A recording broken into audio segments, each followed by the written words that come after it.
Hey guys, welcome to the Moment of Clarity, Lessons in Leadership. I'm Dr. Williams, and today we're going to talk about fear.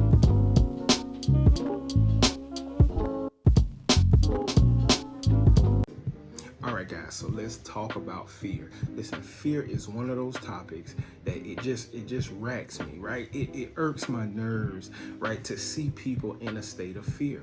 And fear is one thing that everybody can relate to. Listen, everybody has been afraid of something at some point in their life, and they didn't know how to address it.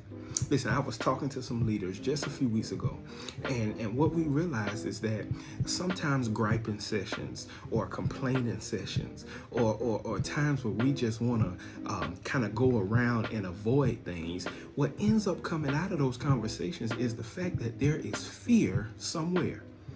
Listen, the next time you decide to complain about something, ask yourself, am I complaining because I'm scared of something? Right? Fear is something you have to address if you're a leader. You have to address it, and you have to understand that you will never eradicate fear.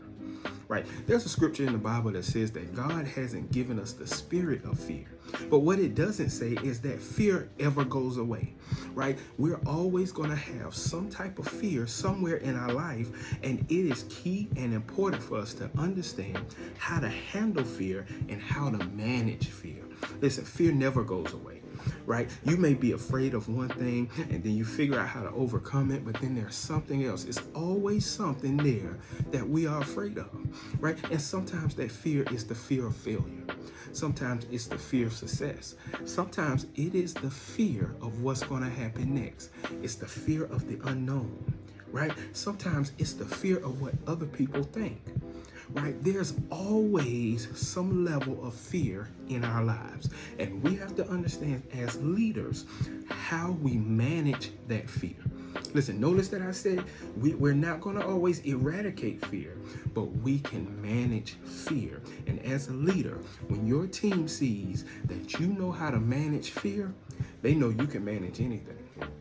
Right? So let's talk about fear. I'm going to give you 3 things about fear. Now, if you ask 100 people, how do you get rid of fear or manage fear? They're going to give you 100 different answers, right? So these 3 things that I'm going to give you today are not necessarily the things that are the best or the things that someone else will say, but they are 3 things that I found in my life worked when I'm trying to manage fear. Right? So here's the first thing I believe you have to do. You have to acknowledge your fears. Listen, you can't defeat something that you are afraid to evaluate. Right? You can't improve something that you won't evaluate. Listen, you won't fix your hair right if you don't look in the mirror, right? So you have to evaluate where you are, evaluate what fears that you have. And in order for you to move forward, you have to acknowledge that they're there. Listen, nobody goes to the pharmacist to get any medication unless they're sick. Right? They have to acknowledge that I have something that's wrong and I need something to help me manage or deal with it or eradicate it. Right? And you will never improve on what you want to evaluate. That evaluation piece is so difficult. Right? Because in order to evaluate, we have to look in that proverbial mirror and see that we have some flaws. And as human beings, we do not want to admit that we are the ones that have flaws. We do everything we can to blame it on something else. Maybe it did come from your upbringing. Maybe it does come because of your skin color. Maybe it does come because of your socioeconomic status, right? But when you evaluate that, when you acknowledge those issues, when you acknowledge where it comes from, then you are in the right position, in the right place to move forward. Right? You can improve what you are afraid to evaluate. So the first thing that you do is you acknowledge your fears. You acknowledge your fears. Here's the second thing that I know that you have to do. You have to create a plan to address them. Listen, nobody goes into war. Nobody goes into battle if they had not first created a plan. Listen, here's the big thing about creating plans. Here's where I believe most of us fall short in leadership when we are creating plans. We fall short because we create plans that only involve ourselves. Why? I don't want everybody to know what I'm fearful of. And so because I don't want everyone to know what I'm fearful of, I don't involve those who can help me in my plan. That's the biggest problem that we have. Listen, you cannot defeat anything on your own. You never are able to be as productive as you would like to be on your own. Listen, one of the first things that God said in the scriptures is he said, it's not good for man to be alone. Why? Because there are some things that you just need that horizontal relationship with other people to help you defeat. There are things that you can never do with the efficiency and the effectiveness that you would like to do it if you're trying to do it on your own. So you need to create a plan to address those fears. That plan must include people who can come to your rescue, who can partner with you to help you manage that fear.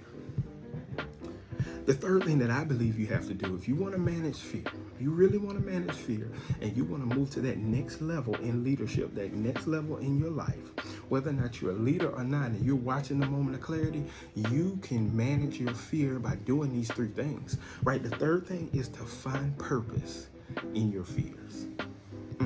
Listen, fear is pushing you towards something and pulling you from something else.